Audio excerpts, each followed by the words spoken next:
Namaste. A very happy morning to all my dear students, teachers, and the school administrative team.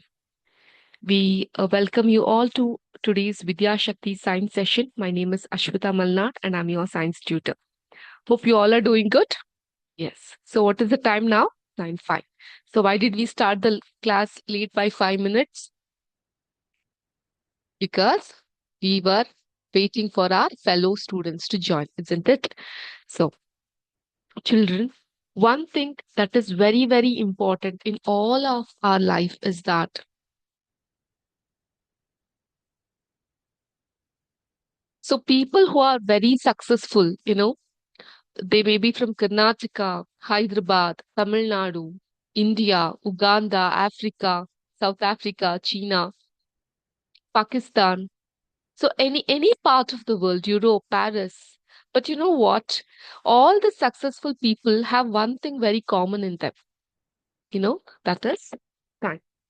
So time management is the essence of life management. ನಮ್ಮ ಜೀವನ ಆಧಾರಿತವಾಗಿ ನಿಂತಿರೋದೇ ನಾವು ಸಮಯವನ್ನ ಹೇಗೆ manage ಮಾಡ್ತೀವಿ ಅಂತ. Okay. So ನಾವು ನಮ್ಮ ಸಮಯಕ್ಕೆ ಎಷ್ಟು ಗೌರವ ಕೊಡ್ತೀವೋ ಅದಕ್ಕಿಂತ ಒಂದು ಪಟ್ಟು ಹೆಚ್ಚು ಬೇರೆಯವ್ರ ಸಮಯಕ್ಕೆ ಗೌರವವನ್ನ ಕೊಡ್ಬೇಕಾಗುತ್ತೆ. You have to treat everyone with right respect. Okay. And very sweet of you all, you are wishing me happy human rights day ಅಂತ. Okay. Thank you so much. So human rights ಅಂತ ಹೇಳಿದ್ರೆ ಏನು? ಮಾನವರ ಹಕ್ಕುಗಳು ಅಲ್ವಾ? ಸೊ ಈ ವರ್ಷ 2025ನೇ ಇಸ್ವಿಯ 2025ನ ಥೀಮ್ ಹ್ಯೂಮನ್ ರೈಟ್ಸ್ ಬಗ್ಗೆ ಏನಿದೆ ಅಂತ ಗೊತ್ತಾ ಯಾರಿಗಾದ್ರೂ?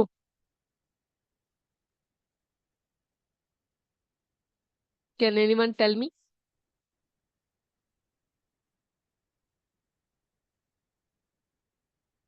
Can anyone tell me? You can take the help of your teachers too. What is the theme of Human Rights Day 2025?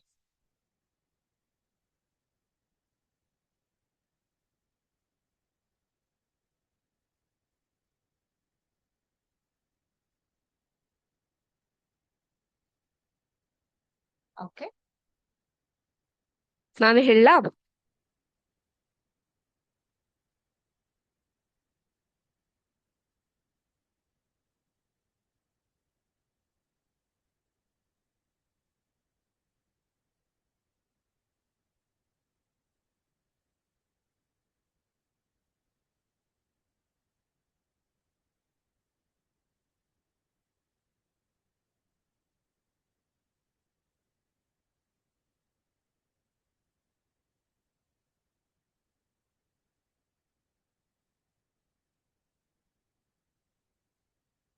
Safe guarding our every day essential.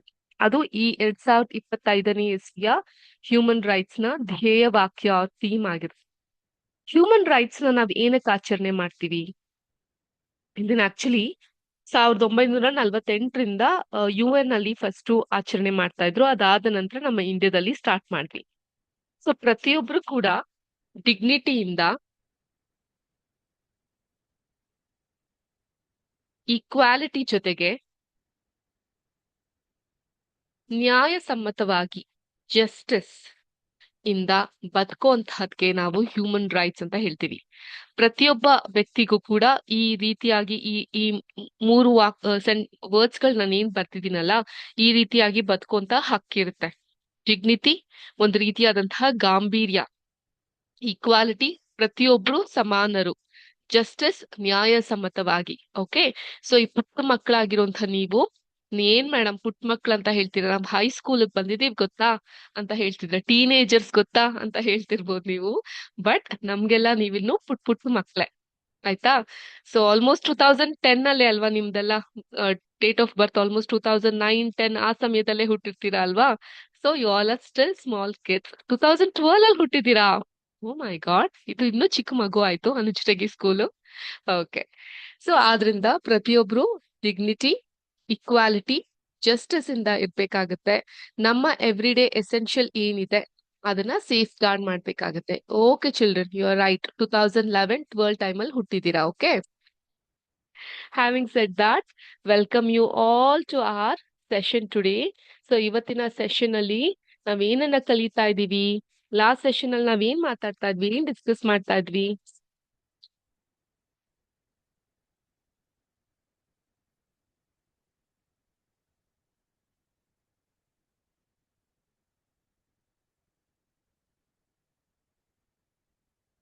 Thank you students for all of your wishes.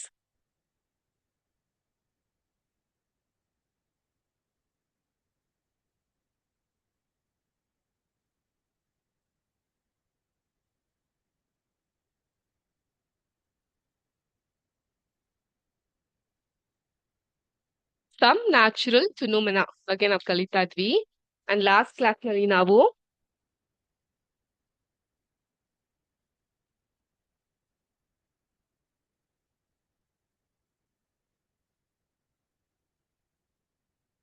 Electroscope ಬಗ್ಗೆ ಕಲಿತಾ ಇದ್ವಿ, ಹೌದಾ? So electroscope ಅಂತ ಹೇಳಿದ್ರೆ ಏನು? ಯಾರು ಹೇಳ್ತೀರಾ ನನ್ಗೆ? What did you understand by electroscope?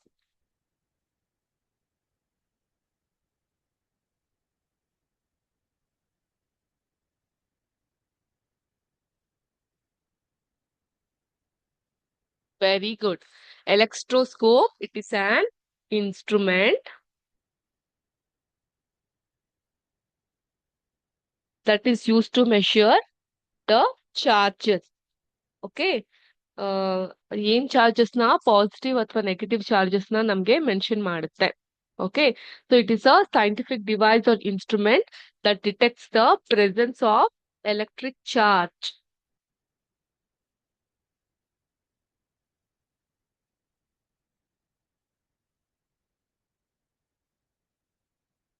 So ಇದನ್ನ ಏನಂತೀವಿ ನಾವು? ಎಲೆಕ್ಟ್ರೋಸ್ಕೋಪ್ ಅಂತ ಕರಿತೀವಿ. ಯಾರು ಕಂಡು ಹಿಡಿದಿದ್ದು ಇದನ್ನ? ವಿಲಿಯಂ ಗಿಲ್ಬರ್ಟ್ ಅನ್ನುವಂತಹ ಸೈಂಟಿಸ್ಟ್. ಓಕೆ, ಸೊ ಈ ಇನ್ಸ್ಟ್ರೂಮೆಂಟ್ ಇಂದ ನಾವು ಒಂದು ಬಾಡಿಯಲ್ಲಿ, okay, it can be a body R any kind of an object, ಅದರಲ್ಲಿ ಎಲೆಕ್ಟ್ರಿಕ್ ಚಾರ್ಜಸ್ ಇದೆಯಾ ಇಲ್ವಾ ಅನ್ನೋದನ್ನ ನಾವು ಕಂಡು ಹಿಡಿತೀವಿ. ಎಲೆಕ್ಟ್ರೋಮೀಟರ್ ಅನ್ನುವಂತಹ ಇನ್ಸ್ಟ್ರೂಮೆಂಟ್ ಮೂಲಕ ಅದರ ಒಂದು ಕ್ವಾಂಟಿಟೇಟಿವ್ನೆಸ್ ಎಷ್ಟಿದೆ ಅದು ಅನ್ನೋದನ್ನ ನಮ್ಗೆ ತಿಳಿಯಕ್ಕೆ ಗೊತ್ತಾಗ್ತಾ ಹೋಗುತ್ತೆ. Okay, so this was about electroscope that we had learned in the last class. So as an extra piece of knowledge ಆಯ್ತಾ, ಎಲೆಕ್ಟ್ರೋಸ್ಕೋಪ್ ಹಳೆ ಕಾಲದಲ್ಲಿ ಎರಡು ರೀತಿಯಾಗಿರ್ತಿತ್ತು. ಒಂದು ಪಿಚ್ ಬಾಲ್ ಎಲೆಕ್ಟ್ರೋಸ್ಕೋಪ್ ಅಂತ ಒಂದು ರೀತಿಯಾಗಿರ್ತಾ ಇತ್ತು, ಮತ್ತೆ ಗೋಲ್ಡ್ ಲೀಫ್ ಎಲೆಕ್ಟ್ರೋಸ್ಕೋಪ್ ಅಂತ ಇನ್ನೊಂದಿರ್ತಿತ್ತು. ಈಗ ನಿಮ್ಮ ಟೆಕ್ಸ್ಟ್ ಬುಕ್ ನಲ್ಲಿ ಇಮೇಜ್ ಇದೆಯಲ್ಲ, that is gold leaf electroscope. ಅದಕ್ಕಿಂತ ಮುಂಚೆ ಪಿಚ್ ಬಾಲ್ ಎಲೆಕ್ಟ್ರೋಸ್ಕೋಪ್ ಅಂತ ಈ ರೀತಿಯಾಗಿರ್ತಿತ್ತು. Let me share my screen and show it to you.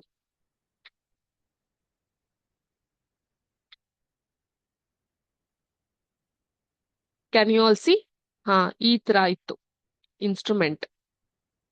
ಅದನ್ನ ನಾವು ಬಿಡಿಸಿ ಈ ರೀತಿಯಾಗಿ ಬರ್ತಿದೀವಿ. ಪಾಸಿಟಿವ್ ಅಂಡ್ ನೆಗೆಟಿವ್ ಚಾರ್ಜಸ್ ಇರುತ್ತೆ. ಸೊ ಯಾವ್ದಾದ್ರು ಒಂದು ವಸ್ತು ಬಂದಾಗ ಪಾಸಿಟಿವ್ ಇದ್ರೆ ಅಟ್ರಾಕ್ಟ್ ಆಗುತ್ತೆ. ಬಲೂನ್ ಇಂದ ಎಕ್ಸ್ಪೆರಿಮೆಂಟ್ ನ ನೀವು ನೆನ್ಪಿಸ್ಕೊಬಹುದು. Okay, please open the page some natural phenomena. Textbook ನಲ್ಲಿ you have a topic called electroscope ಅಲ್ವಾ? ಆ ಪೇಜ್ ನ ಓಪನ್ ಮಾಡಿ ಮಕ್ಳೇ.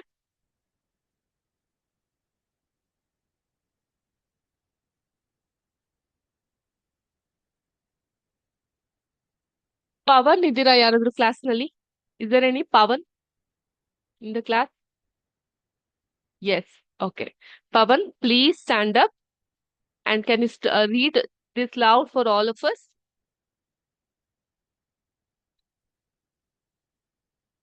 ಇದೀರಾ ಪವನ್? ಪವನ್ ಇಲ್ದಿರೋರು ಏನ್ ಮಾಡ್ಬೇಕು? ಪಾವನಿ ಓದ್ಬೇಕು ಅಲ್ವಾ? Anyone? Please stand up and start reading this particular paragraph. Pitch ball electroscope. What do you understand?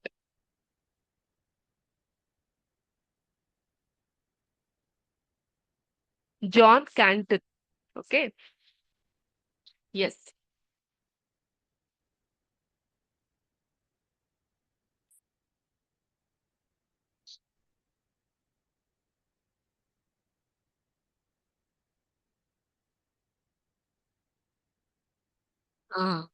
So ಇದೊಂದು ಸೈಂಟಿಫಿಕ್ ಇನ್ವೆನ್ಷನ್ ಅಲ್ವಾ? ಇದ್ರ ಬಗ್ಗೆ ಗೊತ್ತಿಲ್ದಿರೋರು ಮ್ಯಾಜಿಕ್ ಆಯ್ತು ನೋಡು ಅಂತ ಹೇಳ್ತಾರೆ. ಪಿತ್ ಬಾಲ್ ಅನ್ನೋದು ಒಂದು ಎಲೆಕ್ಟ್ರೋಸ್ಕೋಪ್. ಸೊ ಎಲೆಕ್ಟ್ರೋಸ್ಕೋಪ್ ಏನ್ ಮಾಡುತ್ತೆ? ಎಲೆಕ್ಟ್ರಿಕ್ ಚಾರ್ಜ್ ಇದೆಯಾ ಇಲ್ವಾ ಅಂತ ಕಂಡು ಹಿಡಿಯುತ್ತೆ ಅಲ್ವಾ? 1754 1754. ಆಗೆಲ್ಲ ನಿಮ್ಗೆ ಎಷ್ಟು ವಯಸ್ಸಾಗಿತ್ತು? ಯಾವ ಜನ್ಮದಲ್ಲಿ ಹುಟ್ಟಿದ್ರೋ ಇಲ್ವೋ ಯಾರಿಗ್ ಗೊತ್ತು ಅಲ್ವಾ? ಓಕೆ. ಸೊ ಈ ಪಿತ್ ಬಾಲ್ ನ ಆ ಸಮಯದಲ್ಲಿ ಜಾನ್ ಕ್ಯಾಂಟನ್ ಅನ್ನುವಂತಹ ವಿಜ್ಞಾನಿ ಕಂಡುಹಿಡಿತಾರೆ. ಸೊ ಅದ್ರಲ್ಲಿ ಏನಾಗುತ್ತೆ, ಒಂದು ಅಥವಾ ಎರಡು ಲೈಟ್ ಬಾಲ್ಸ್ ಗಳಿರುತ್ತೆ. ಲೈಟ್ ಬಾಲ್ಸ್ ಅಂದ್ರೆ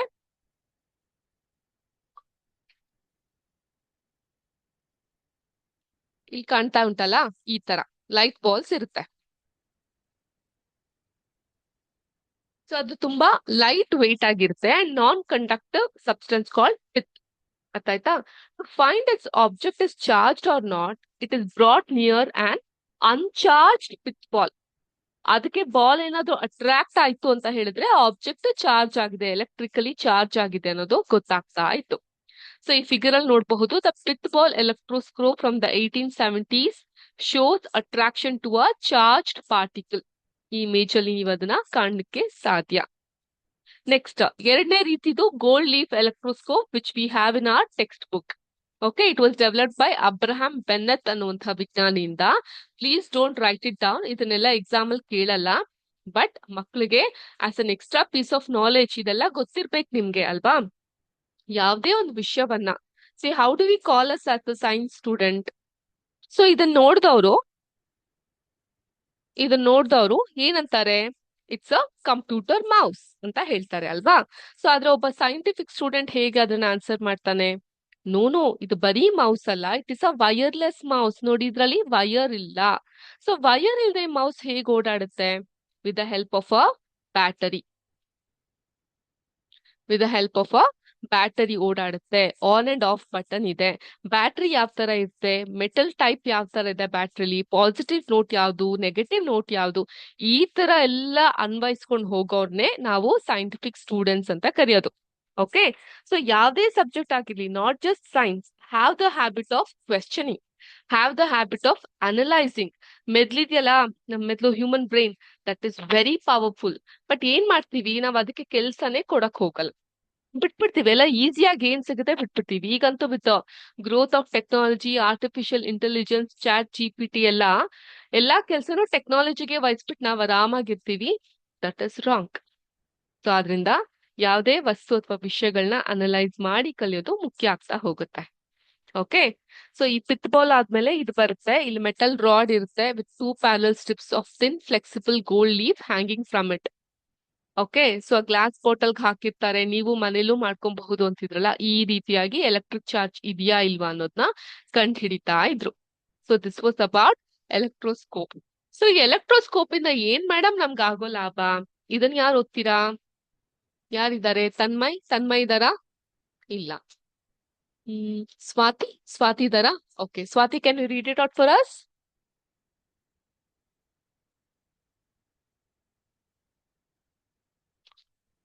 ಸ್ವಾತಿಗೆ ನಗು ಅಲ್ವಾ?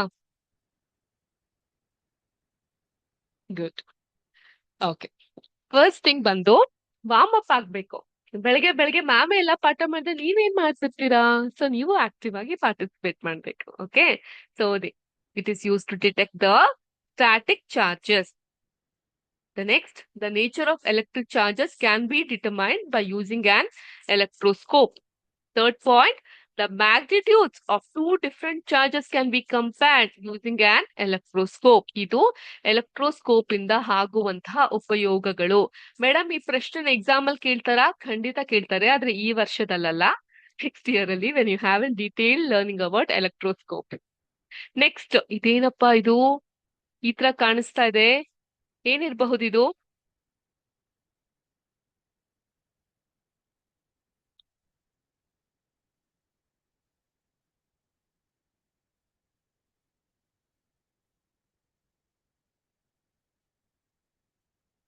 ಏನಿರ್ಬೋದು ಇದು? ಲೈಟ್ನಿಂಗ್. ಲೈಟ್ನಿಂಗ್ ಅಂದ ತಕ್ಷಣ ಏನ್ ನೆನಪಾಗುತ್ತೆ ನಿಮ್ಗೆ? ಫಿಲಮ್ಗಳು ನೆನಪಾಗುತ್ತೆ ಅಲ್ವಾ? ಲೈಟ್ನಿಂಗ್ ಬಂದ ತಕ್ಷಣ ಹೆದರ್ಕೊಂಡ್ಬಿಡೋರು, ಗುಡುಗ್ ಬಂದ ತಕ್ಷಣ, ಲೈಟ್ನಿಂಗ್ ಬಂದ ತಕ್ಷಣ ಬಚ್ಚಿಕೊಂಡ್ಬಿಡೋರು, ಹೆದರ್ಕೊಂಡ್ಬಿಡೋರು. It is look very innocent. But ಈ ಚಾಪ್ಟರ್ ನ ಕಲ್ತ್ಮೇಲೆ ನಿಮ್ಗೆ ಗೊತ್ತಾಗುತ್ತೆ ಅದು ಎಷ್ಟು ದಡ್ಡತನ ಅಂತ ಅನ್ಬಿಟ್ಟು. So this is nothing but a scientific, natural ಆಗಿ ಸಿಗುವಂತಹ ಒಂದು ಸೈಂಟಿಫಿಕ್ ಆಗಿರುವಂತಹ ಪ್ರಕ್ರಿಯೆ ಇದು. ಓಕೆ, ಅದಕ್ಕೆ the chapter name is the natural phenomena ಅಂತ. ಸೊ ಇದ್ರ ಬಗ್ಗೆ ಹೇಳಕ್ಕಿಂತ ಮುಂಚೆ ಎಲೆಕ್ಟ್ರೋಸ್ಕೋಪ್ ಬಗ್ಗೆ ನಾವ್ ಕಲ್ತಿದ್ವಿ ಅಲ್ಲ, ಸೊ ನಾವೇನ್ ಅರ್ಥ ಮಾಡ್ಕೊಂಡಿದ್ವಿ? ಎಲೆಕ್ಟ್ರೋಸ್ಕೋಪ್ ಮೂಲಕ electric charges can be transferred from a charge object to another through a metal conductor. So metal conductor ಯಾಕೆ? Because metal is a good conductor of electricity, ಅಲ್ವಾ? ಸೊ ಇನ್ನೊಂದು, ಆ ಒಂದು ಲಾಸ್ಟ್ ಅಲ್ಲಿ ನಿಮ್ಗೊಂದು ಪಾಯಿಂಟ್ ಇದೆ, ಅರ್ಥಿಂಗ್ ಅಂತ ನಾವ್ ಕರಿತೀವಿ.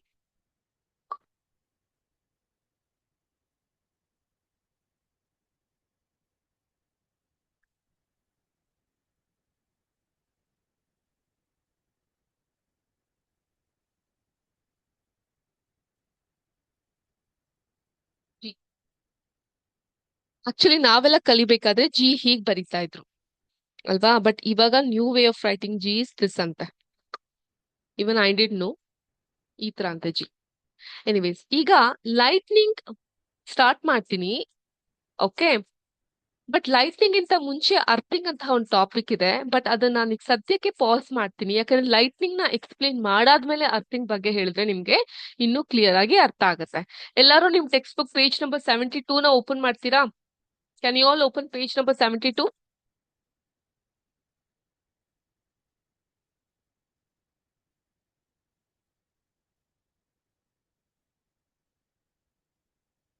Sit straight, backbone straight. Open page number 72. So ma'am ಕಾಣಿಸ್ತಾ ಇದ್ದೀರಾ ನೀವೆಲ್ಲ? ಮ್ಯಾಮ್ ಹೇಗ್ ಹೇಳ್ತಿದ್ದೀನಿ ಇದನ್ನ? We have put a CCTV camera so that we can see you all out.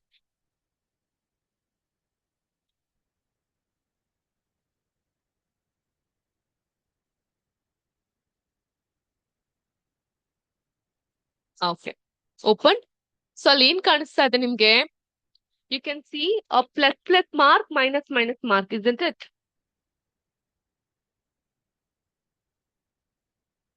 ಈ ತರ ಪ್ಲಸ್ ಅಂಡ್ ಮೈನಸ್ ಕಾಣಿಸುತ್ತೆ. ಸೊ ಏನದು? Very good. Accumulation of charges that leads to lightning. So ನಾವ್ ಇಷ್ಟೊಂದೆಲ್ಲ ಸೈಂಟಿಫಿಕ್ ಪ್ರೋಸೆಸ್ ಬಗ್ಗೆ ಮಾತಾಡ್ತಿರ್ಬೇಕಾದ್ರೆ ಲೈಟ್ನಿಂಗ್ ಅಂತ ಹೇಳಿದ್ರೆ ಏನು? In a very simple term, let us try and understand what and lightning is.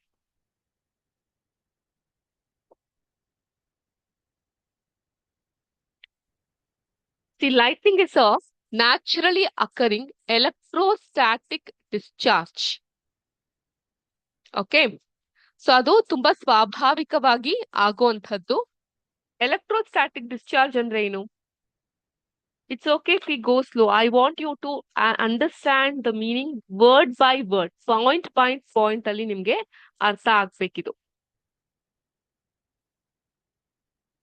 Electrostatic discharge ಅಂದ್ರೆ ಏನು?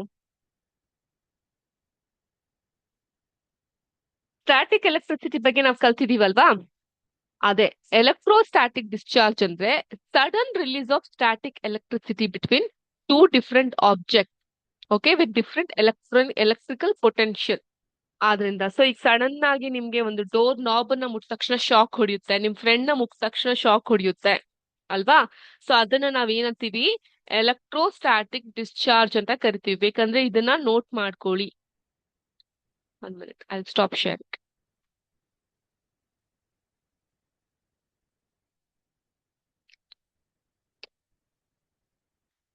ಅರ್ಥಿಂಗ್ ಹಾಗೆ ಇರ್ಲಿ. You can note this down.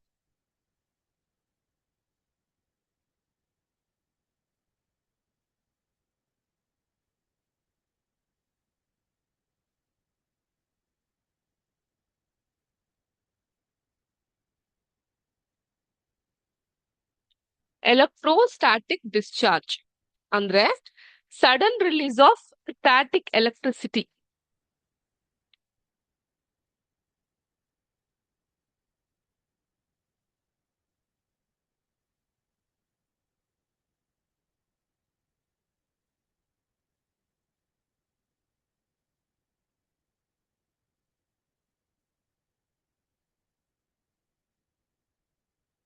ಕಾಣಿಸುತ್ತಾ ಹೀಗ್ ಬರೆದ್ರೆ?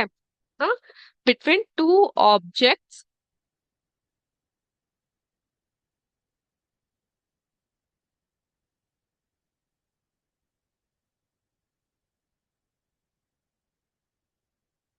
with different electrical potential.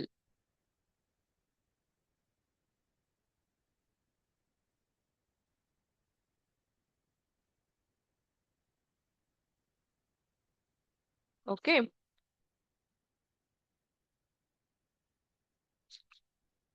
Ma'am, you're not visible to us. Okay. You want me to see you, or you do you all want me to turn on the video? Okay, okay. Fine then. Electrostatic discharge ಅಂದ್ರೆ sudden release of static electricity between two objects with different electrical potential. Okay. Fine, school. I'll turn on the video on the later part of the class. Okay. Electrostatic discharge ಅಂದ್ರೆ sudden release of static electricity between two objects with different electrical potentials. ಇದು T. ಇದು E. Potentials. Okay. This is the definition for electrostatic discharge. Earthing na for time being, please markbidi. I'll explain earthing later. So electrostatic discharge anta ಹೇಳಿದ್ರೆ sudden release of static electricity between two objects with different electrical potential.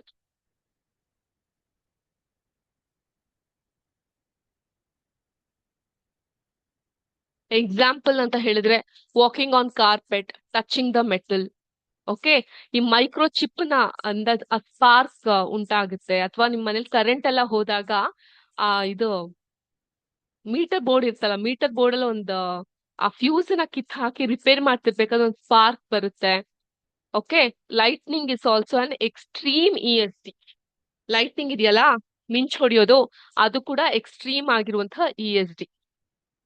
ಈ lightning ಇಂದ ಕಾಪಾಡ್ಕೊಳ್ಲಿಕ್ಕೆ ಅರ್ಥಿಂಗು, ಗ್ರೌಂಡಿಂಗು ಎಲ್ಲ ಮಾಡ್ತೀವಿ. ಅದೇನು ಅಂತ ನಾನು ಮುಂದುವರಿಸ್ತಾ ಹೇಳ್ತೀನಿ. ಈಗ ನೋಟ್ ಮಾಡ್ಕೊಂಡಿದ್ದೀರಾ ಅಂತ ಅನ್ಕೊಂತೀನಿ. ಸೊ ನಾವ್ V shall go forward. Okay, lightning is a naturally occurring electrostatic discharge which is an extreme level in which two electrically active areas, one on the ground and one in the atmosphere, quickly neutralize each other. Okay, ಭೂಮಿ ಮೇಲೆ ಇರುವಂತಹದ್ದು ಮತ್ತೆ ವಾತಾವರಣದಲ್ಲಿ ಇರುವಂತಹ electric active ಏರಿಯಾಸ್ಗಳು ಒಂದಕ್ಕೊಂದು neutralise ಆಗುತ್ತೆ. Thunder is a sound produced by lightning that emerges as a gases in the discharge experience a rapid increase in the pressure. Okay, thunder ಅಂದ್ರೆ ಮೋಡ ಡಿಕ್ಕಿಯ ಹೊಡೆದಾಗ ಏನಾಗುತ್ತೆ, ಗುಡುಗು ಉಂಟಾಗುತ್ತೆ ಅಲ್ವಾ. ಸೊ ಆ ಡಿಕ್ಕಿಯ ಘರ್ಷಣೆಯಿಂದ ಉಂಟಾಗುವಂತಹ ಎರಡು ಎಲೆಕ್ಟ್ರಿಕಲ್ ಆಕ್ಟಿವ್ ಆಗಿರುವಂತಹ ಏರಿಯಾಸ್ ಇಂದ ಉಂಟಾಗೋ ಎಲೆಕ್ಟ್ರೋಸ್ಟಾಟಿಕ್ ಡಿಸ್ಚಾರ್ಜ್ ನ ನಾವು ಲೈಟನಿಂಗ್ ಅಂತ ಕರಿತೀವಿ. Okay, this is about lightning.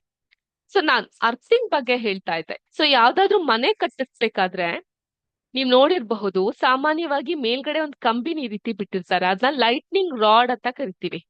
So ಅಲ್ಲಿಂದ ಒಂದು ವೈರ್ ಪಾಸ್ ಆಗುತ್ತೆ, ಪಾಸ್ ಆಗಿ ಗ್ರೌಂಡ್ಗೆ ಅರೌಂಡ್ ರಾಡ್ ಕನೆಕ್ಟ್ ಆಗಿರುತ್ತೆ. ಇದು ಅರ್ಥಿಂಗ್ ನ ಪ್ರೊಸೀಜರ್ ಅಥವಾ ಗ್ರೌಂಡಿಂಗ್ ನ ಪ್ರೊಸೀಜರ್. ಸೊ ಈಗ ನೋಡಿ, ಮಿಂಚಿ ಈ ರೀತಿ ಹೊಡೆದಾಗ ಇದೊಂದು ಕಾಲ್ಪನಿಕ ಚಿತ್ರ. This is an visualized image. So ಏನಾಗುತ್ತೆ, ಒಂದು ಬಿಲ್ಡಿಂಗ್ ನ ಮೇಲಿರುವಂತಹ ಕಂಬ, ಆ ಲೈಟ್ನಿಂಗ್ ರಾಡ್ ಏನಿರ್ತಲ್ಲ, ಈ ತರ ಲೈಟ್ನಿಂಗ್ ರಾಡ್, ಆ ಲೈಟ್ನಿಂಗ್ ರಾಡ್ಗೆ ಅದು ಕನೆಕ್ಟ್ ಆಗುತ್ತೆ. ಕನೆಕ್ಟ್ ಆಗಿ ಗ್ರೌಂಡ್ಗೆ ರಿಲೀಸ್ ಆಗುತ್ತೆ. ಸೊ ಮನೆ ಕಟ್ಟಿಸ್ತಾ ಇರ್ಬೇಕಾದ್ರೆ ಈ ರೀತಿ ಒಂದು ರಾಡ್ ಅನ್ನು ಇಟ್ಟಿರ್ತಾರೆ, ಲೈಟ್ನಿಂಗ್ ನ ಪವರ್ ನ ಎಳ್ಕೊಳಕ್ಕೆ. Okay, and we call that as earthing. So earthing, it is provided in buildings to protect us from the electric shock due to any leakage of electric current. So lightning ಹೊಡೆದಾಗ ನಿಮ್ಮೆಲ್ಲರಿಗೂ ಗೊತ್ತಿರೋ ಹಾಗೆ electric current pass ಆಗುತ್ತೆ. So ಅದರಿಂದ ನಮ್ಮನ್ನ ನಾವು ಕಾಪಾಡ್ಕೊಳ್ಲಿಕ್ಕೆ ಪ್ರತಿ building ಅಲ್ಲೂ ಕೂಡ ಅರ್ಥಿಂಗ್ ಅಂತ ಮಾಡ್ತಾರೆ. ಅರ್ಥಿಂಗ್ ಅಂದ್ರೆ the process of transferring of charge from a charge object to the earth. ಭೂಮಿಯ ಒಳಭಾಗಕ್ಕೆ ಹೋದಾಗ ಅಲ್ಲಿಗದು ಡಿಸಪಿಯರ್ ಆಗುತ್ತೆ. ಓಕೆ, ಸೊ ಆದ್ರಿಂದ ಇವಾಗ after learning so much in a scientific term, you will be able to understand about lightning.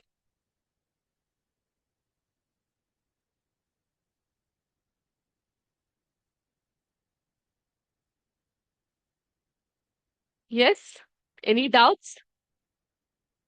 So ಯಾಕೆ building ಅಲ್ಲಿ ಆ ಕಂಬನ ಇಟ್ಟಿರ್ತಾರೆ, ಕಂಬನ್ ಮುಟ್ಬೇಡಿ ಅಂತ ಹೇಳ್ತಿರ್ತಾರೆ ಅನ್ನೋದು ನಿಮ್ಗೆ ಗೊತ್ತಾಯ್ತಾ ಈಗ? ನಮ್ಗೆ ಒಂದ್ ಪ್ರಶ್ನೆ ಬಂದಿದೆ ನಂಜನಗೂಡ್ ಸ್ಕೂಲಿಂದ. ಮೇಡಮ್, ಡಿಸ್ಚಾರ್ಜ್ ಅಂದ್ರೆ ಕನ್ನಡದಲ್ಲಿ ಏನು ಅಂತ? ವಿಸರ್ಜನೆ ಮಕ್ಕಳೇ.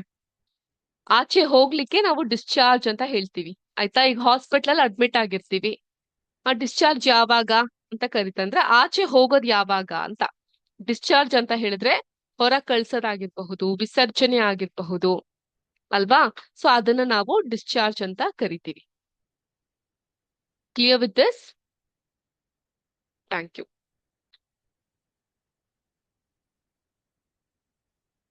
ಕ್ಲಾಸ್ ಮುಗ್ದಿಲ್ಲ, ಎದ್ದೋಗ್ಬೇಡಿ. ಥ್ಯಾಂಕ್ ಯು ಅಂದಿದ್ದು ಇಷ್ಟ ಅರ್ಥ ಆಯ್ತಲ್ವಾ ಅಂತ ಹೇಳಿದ್ಕೆ. ಸೊ ಅರ್ಥಿಂಗ್ ಕೂಡ ಅರ್ಥ ಆಯ್ತಾ? ಈಗ ಮುಂದುವರಿಯೋಣ. ಸೊ ಲೈಟ್ನಿಂಗ್ ಬಗ್ಗೆ ನಾವು ನಮ್ ಕ್ಲಾಸ್ ನಲ್ಲಿ ಡಿಸ್ಕಸ್ ಮಾಡ್ತಾ ಇದ್ವಿ. ಸೊ ಏನಾಗುತ್ತೆ, during the development of a thunderstorm ಅಂದ್ರೆ ಆ ಗುಡುಗು ಮಿಂಚು ಬರುವಂತಹ ಸಮಯದಲ್ಲಿ the air current move upwards while the water droplet move downwards, ಅಲ್ವಾ?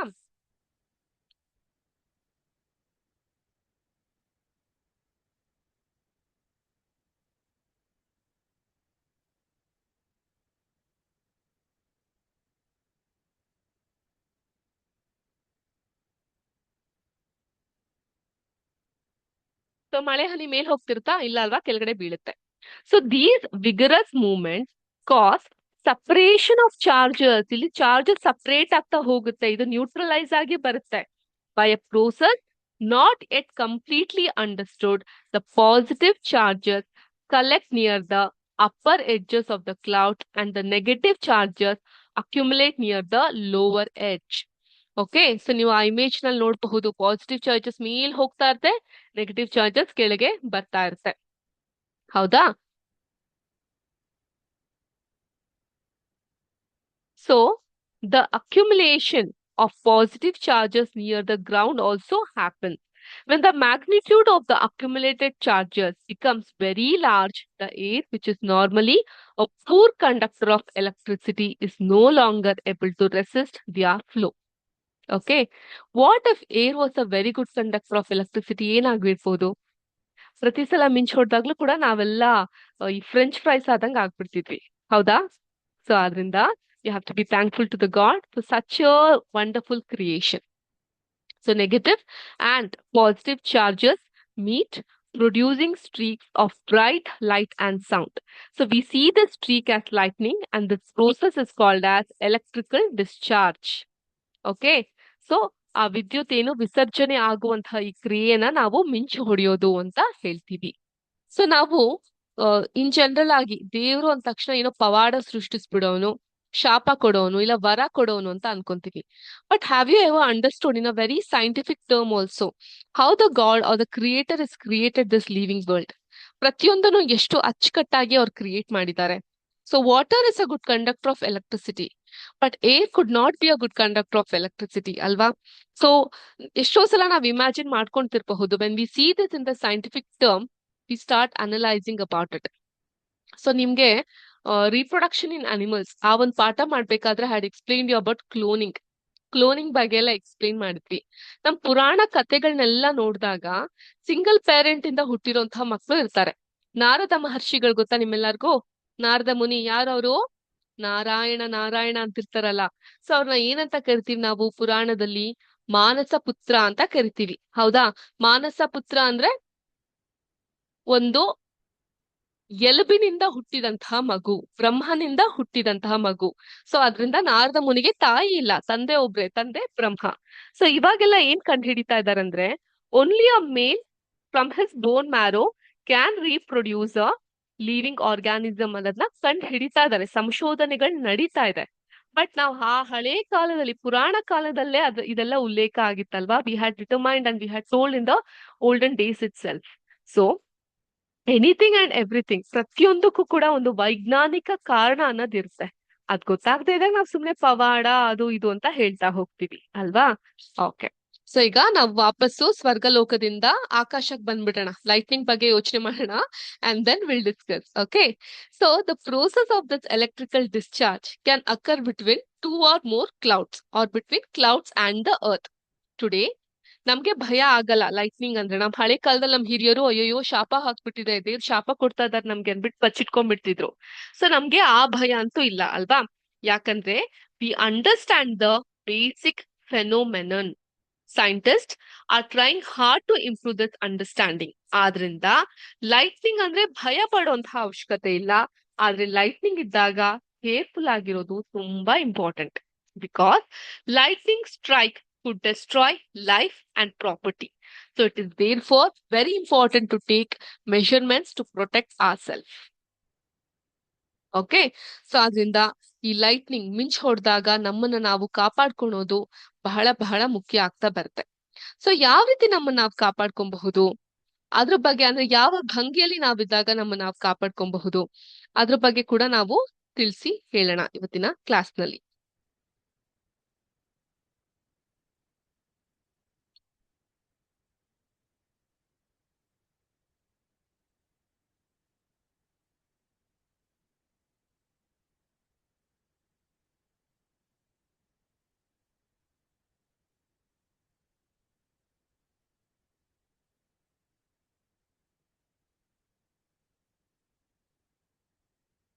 ಸೊ ಲೈಟಿಂಗ್ ಹೊಡೆದಾಗ ನೀವು ನ್ಯೂಸ್ ಪೇಪರ್ಗಳಲ್ಲಿ ಟಿವಿಗಳಲ್ಲಿ ನೋಡಿರಬಹುದು, ಮಿಂಚ್ ಹೊಡೆದು ಸಾವನ್ನಪ್ಪಿದ್ದಾರೆ ಅಂತ. ಅಥವಾ ಮೂವೀಸ್ ಗಳಲ್ಲಿ ಮರದ ಕೆಳಗಡೆ ನಿಂತಾಗ ಮಿಂಚ್ ಹೊಡೆದು ಸಾವನ್ನಪ್ಪಿದ್ದಾರೆ ಅನ್ನೋಂಥದ್ನೆಲ್ಲ ನೀವು ನೋಡಿರಬಹುದು ಅಲ್ವಾ. ಸೊ ಯಾವ ರೀತಿ ಮಿಂಚಿನಿಂದ ನಮ್ಮನ್ನ ನಾವು ಕಾಪಾಡ್ಕೊಬೇಕು, I share a image so that you will understand.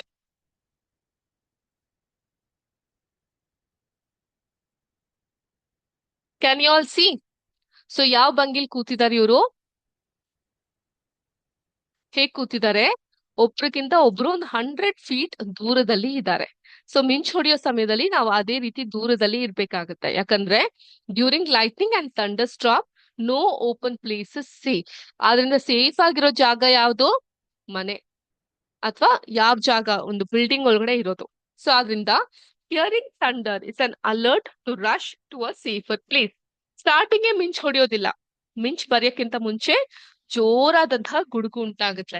ಗುಡುಗಾದಾಗ ಏನ್ ಮಾಡ್ತೀವಿ, ನಿಮ್ ಮನೇಲಿದ್ದಾಗ ಏನ್ ಮಾಡ್ತಾ ಇದ್ರು ಅಪ್ಪ ಅಮ್ಮ, ಗುಡುಗ್ ಬಂದ ತಕ್ಷಣ ಟಿವಿ ಆಫ್ ಮಾಡ್ಬಿಡು, ಟಿವಿ ಹೋಗ್ಬಿಡುತ್ತೆ, ಫ್ರಿಡ್ಜ್ ಆಫ್ ಮಾಡ್ಬಿಡು, ಫ್ರಿಡ್ಜ್ ಹಾಳಾಗ್ಬಿಡುತ್ತೆ ಅಲ್ವಾ.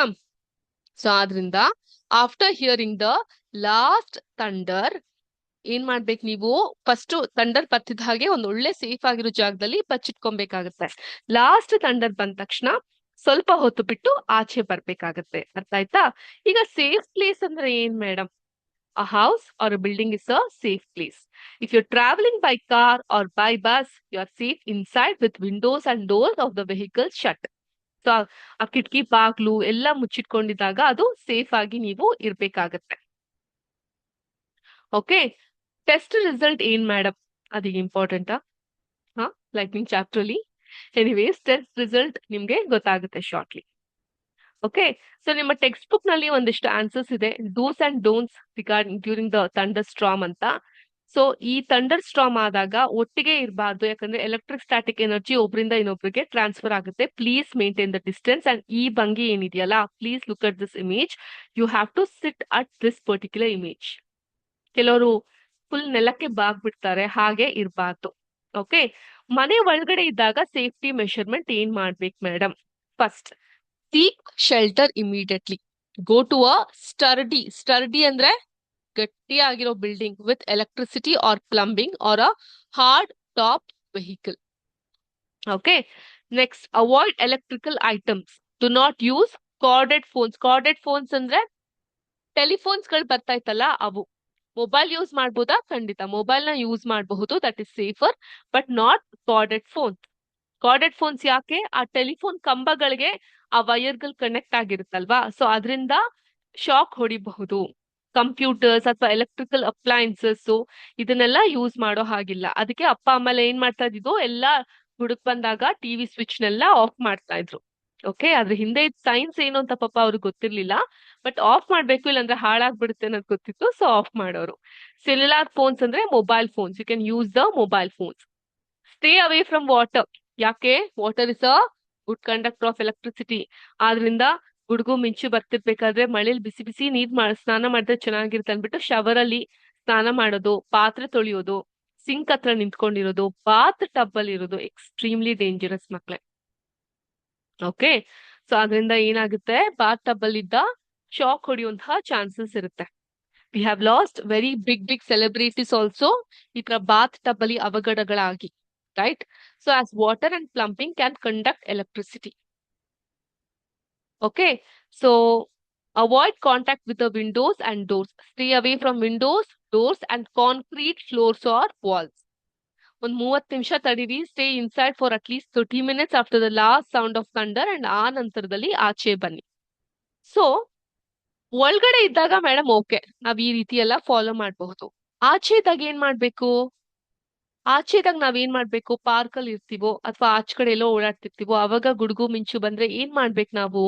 ಅದನ್ನ ನಾನು ನಿಮ್ಗೆ ಸಂಜೆ ಹೇಳ್ಕೊಡ್ತೀನಿ. ಸಂಜೆ 5 o'clock ಮೀಟ್ ಆಗ್ತೀವಲ್ಲ, ಆ ಟೈಮಲ್ಲಿ ಹೇಳ್ಕೊಡ್ತೀನಿ. ಓಕೆ, ಸೊ ಆದ್ರಿಂದ now we shall take a break and have a very good rest of the day. We shall meet in the evening. Hope you enjoyed the session. Thank you, students. Have a good day. Bye bye.